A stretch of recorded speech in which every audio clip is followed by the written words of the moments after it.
Guys, welcome back to the channel of Ayurveda Marathi. आज आपण जे घेणार आहोत ते आहे आपला IMP LAQ सिरीजचा लेक्चर 2 किंवा एपिसोड 2. आता ह्यामध्ये आपण जी व्याधी बघणार आहोत ती अत्यंत महत्त्वाची व्याधी आहे. भरपूर वेळा याच्यावरती प्रीवियस इयर क्वेश्चन सुद्धा येऊन गेलेले आहेत. दॅट इज नथिंग बट अतिसार. अतिसार वरती भरपूर वेळा PYQ आलेला आहे. महत्त्वाचा टॉपिक आहे. याचा डिफरन्शियल डायग्नोसिस पण येतं भरपूर वेळा. पण जर तुम्हाला व्याधीच डिटेलली समजला नसेल तर तुम्ही कसं लिहिणार आहे. तर हा एक क्विक रिव्हिजन व्हिडिओ असणार आहे ज्याच्यामध्ये आपण अतिसार कम्प्लिटली कव्हर करणार आहोत. Will try to make it fast so that आपले सगळे पॉइंट्स कव्हर होईल. सगळ्यात आधी आपल्याला काय काय बघायचे ते बघूया. अतिसाराचं प्रात्यात्म लक्षण, अतिसार निदान पंचक, अतिसार भेद लक्षण, अतिसार उपद्रव आणि साध्य साध्यत्व, एवढे सगळे पॉइंट्स आपण कव्हर करणार आहोत. ऑल्सो तुम्हाला हेच सगळे पॉइंट्स जे आहे तुम्हाला एक्झाममध्ये पेपरमध्ये सुद्धा लिहायचे आहेत. ठीक आहे, हे एक LAQ लिहिण्याचे परफेक्ट पॉइंट्स आहेत. सो फर्स्टली व्याख्यानी स्वरूप गुदेन बहुद्रवम अतिसारण. आपल्याला सगळ्यांना माहिती आहे गुदा वाटे जेव्हा खूप जास्त अधिक मात्रामध्ये द्रवमल प्रवृत्ती बाहेर येते त्यालाच आपण काय म्हणतो, अतिसार असं म्हणतो. अर्थ मी तुम्हाला सांगितलंय, गुदमार्गातून द्रव स्वरूपाचे मर वारंवार अति प्रमाणात निसरण होते त्याला आपण अतिसार म्हणतो. वैशिष्ट्य काय आहे याचा, हा एक अशुकारी व्याधी आहे. अशुकारी म्हणजे अक्यूट किंवा रॅपिड, लगेच आज काहीतरी खाल्ले उद्या अतिसार झालं, याला म्हणू आपण अशुकारी व्याधी, जे लगेच निर्माण होतो. ठीक आहे, त्यापुढे आपल्याला बघायचं आहे अतिसाराचे वर्गीकरण. वर्गीकरण म्हणजे डिस्ट्रीब्युशन कसं झालेलं आहे, त्याचे प्रकार काय आहे. त्याचे प्रकार काय आहे, वातज, पित्तज, कफज, सन्निपातज, शोकज आणि भयज. हे कोणी सांगितले तर आचार्य चरकाचार्यांनी सांगितलेले आहेत. तसं सुश्रुतांनी आणि माधव निदानांनी रक्तज अतिसारांना सुद्धा महत्त्व दिलेलं आहे. रक्तज अतिसार काहीच नाही तर पित्तज अतिसारच जर प्रोलॉंग टाइममध्ये झाला तर तो रक्त अतिसारमध्ये ट्रान्सफर होऊन जातो. तर तुम्हाला प्रकार सगळ्यांना पाठ असलेच पाहिजे. वातज, पित्तज, कफज, सन्निपातज आणि भयज आणि शोकज चरकांनी सांगितले. काही काही आचार्यांनी याला आगंतुक सांगून 6वा प्रकार रक्तज अतिसार सांगितलेला आहे. ओके, सो आय होप तुमचे सगळे पॉइंट्स आतापर्यंत तरी क्लिअर असेल.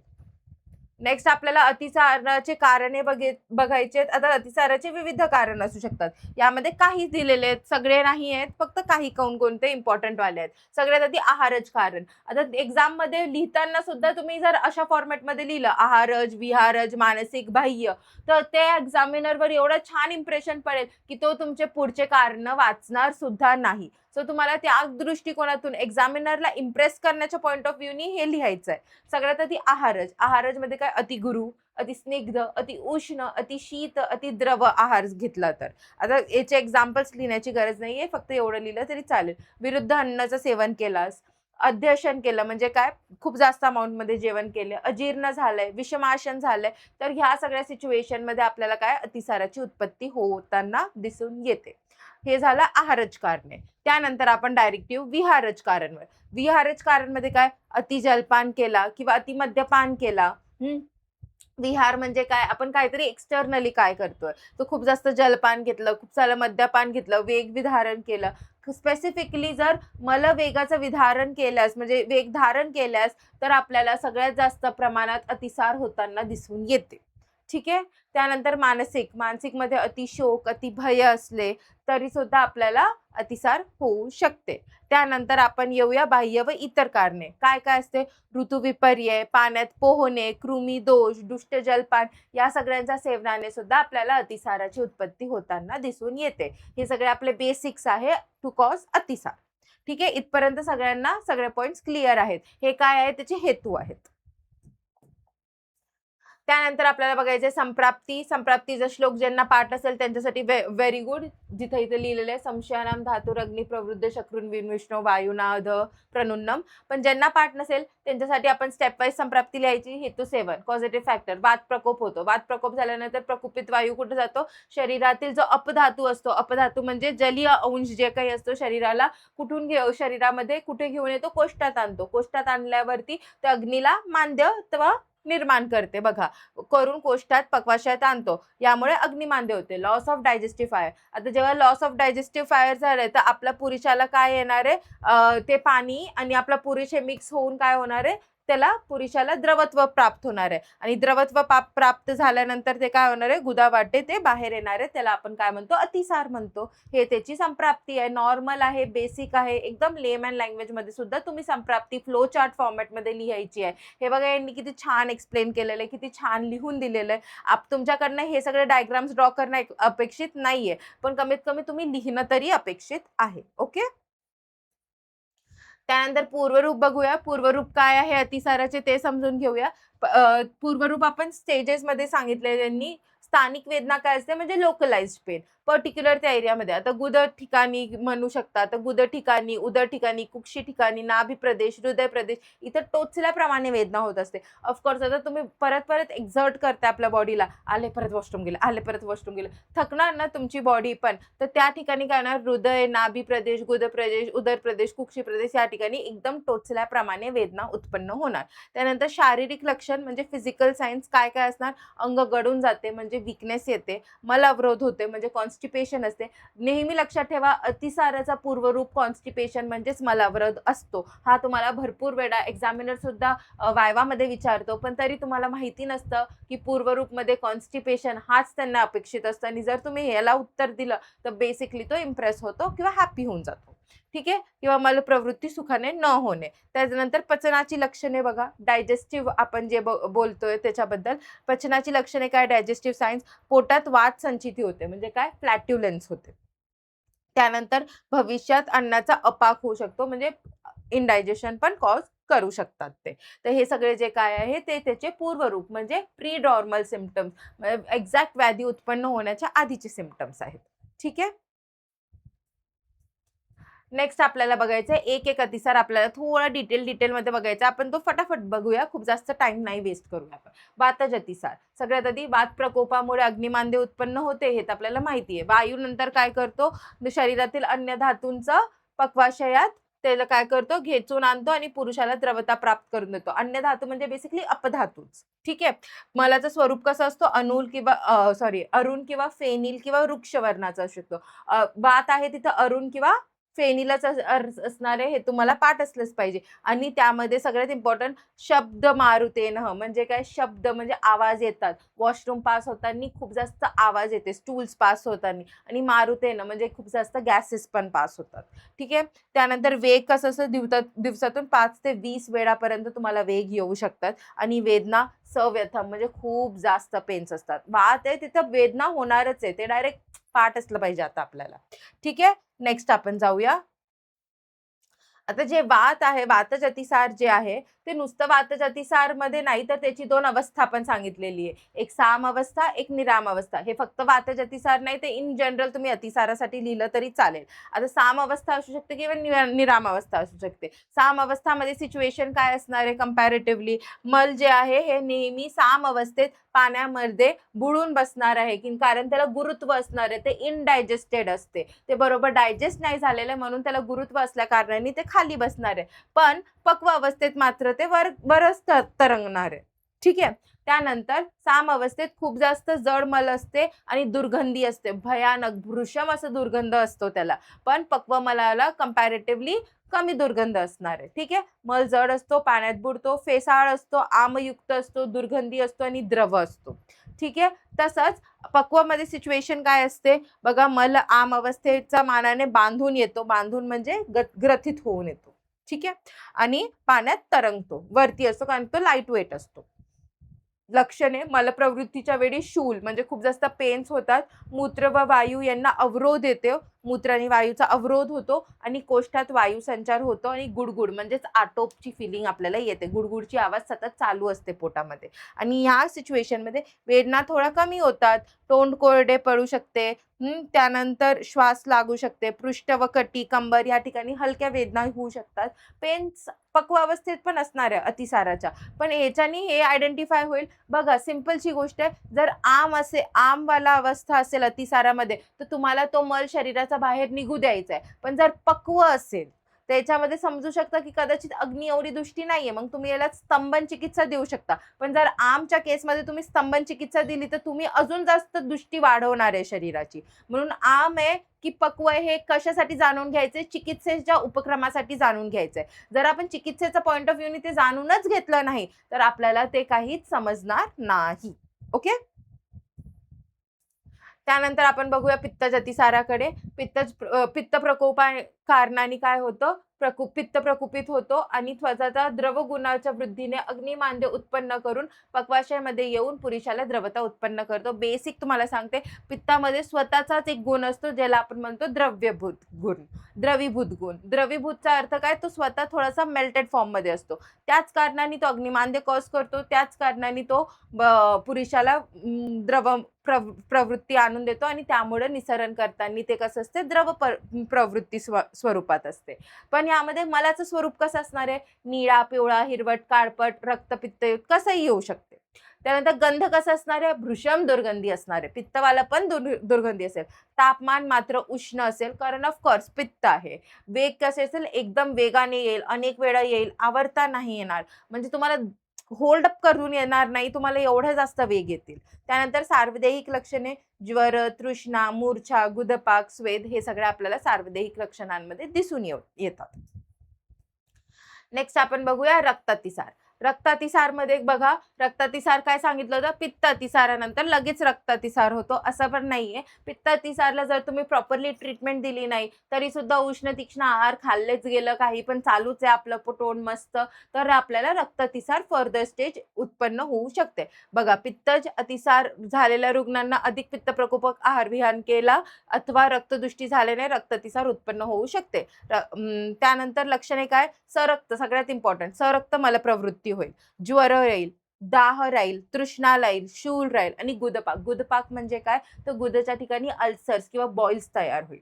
ठीक आहे, कारण ते खूप जास्त उष्णतायुक्त मलप्रवृत्ती असणार आहे ना, मग त्यामुळे अल्सर्स उत्पत्ती होऊ शकते. नेक्स्ट आहे आपल्याला कफजतिसार. आता कफजतिसार बद्दल बघा, कफ प्रकोपाने कारणाने कफदोष. आता कफदोष मध्ये समजून घ्या, गुरु, मधुर, शीत, स्निग्ध इत्यादी गुणांसह प्रकुपित होऊन अग्निमांद्य उत्पन्न करतो. पक्वाशयात जाऊन पुरुषाला द्रव्यभूत करतो. द्रवीभूतचा अर्थ काय? पुरुषाला एकदम मेल्टेड फॉर्म मध्ये करतो. कोण? तर कफाचा कोणता गुण इथं समजून घ्यायचा आहे? स्वकारणांनी प्रकुपित होतो आणि अग्निमांद्य क्रॉस करतो. अग्निमांद्य हा मेन कफाचा कार्य असतो. इथं कफाचं कार्य त्याला पातळ करणं नाहीये, अग्निमांद्य करणं आहे. पण पक्वाशयात जाऊन पुरुषाला द्रवीभूत तो स्वतः करून घेतो. ठीक आहे. त्यानंतर यात मल स्वरूप कसं असणार आहे? स्निग्ध, श्वेत, पिच्छिल, तंतुयुक्त, आमयुक्त. यात एकदम पातळ असणार आहे का? नाही, थोडं थोडं पिच्छिल असणार आहे, चिकट असणार आहे थोडा थोडा. ठीक आहे. तंतुयुक्त म्हणजे धागे सारखं आपल्याला फील होईल, ते फायबर्स सारखं. ठीक आहे. स्निग्ध असेल, श्वेत असेल, पिच्छिल असेल, तंतुयुक्त असेल आणि आमयुक्त असेल. ठीक आहे, खूप जास्त आम असेल त्याच्यामध्ये. वेग आणि वेदना कशा असेल? थोडी थोडी पण वारंवार प्रवृत्ती होईल, प्रवाहन लागेल, म्हणजे खूप जोर लागेल आपल्याला. वेदना कमी असतात, कंपॅरेटिव्हली कमी असणार आहे. ऑफकोर्स हे कफवाला आहे ना, आपल्याला माहिती आहे, वातवाल्यामध्ये आपल्याला जास्त पेन्स असतात. त्यानंतर सार्वदेहिक लक्षणे बघा, कृते अपि अकृत सज्ञता, हे इम्पॉर्टंट आहे. हे सेम तुम्हाला प्रवाहिकामध्ये पण समजून येईल. भरपूर आचार्यांचं मानणं असं होतं की प्रवाहिका ही सेपरेट व्याधी नाहीये, तर कोणी अतिसार तर कोणी ग्रहणीमध्येच प्रवाहिकाला समावेश केलेला आहे. ठीक आहे. तर कृते अपि अकृत संज्ञा म्हणजे काय? तुम्ही पॉटी करून आलेले आहेत तरी सुद्धा तुम्हाला ती फिलिंग असणार आहे की बाबा पॉटी झालेली नाहीये, त्याला अनसॅटिस्फॅक्टरी फिलिंग असणार आहे. ठीक आहे. उदर, गुद, बस्ती, वंशन या ठिकाणी गौरव, आलस्यता, अनन्नभिलाषा, उल्लास, हे तर आपल्याला माहिती आहे, आपले बेसिक आहे कफाचे सिम्पटम्स, ते आपण लिहिणारच आहे. नेक्स्ट आहे सान्निपातिक अतिसार. सान्निपातिक अतिसार मध्ये सिच्युएशन काय असणार आहे? लक्षणे बघा, वराह, स्नेह, मांस, अंबू सदृश्य सर्व रूपितम, सर्व दोषांची संमिश्र लक्षण असणार आहे. त्यांनी काय सांगितलं? वराहचा स्नेह, मांस किंवा अंबू अशा प्रकारे जो पाणी असतो किंवा ते जे पातळ पातळ असतं तसं सारखे वाईट होणार आहे आपले काय?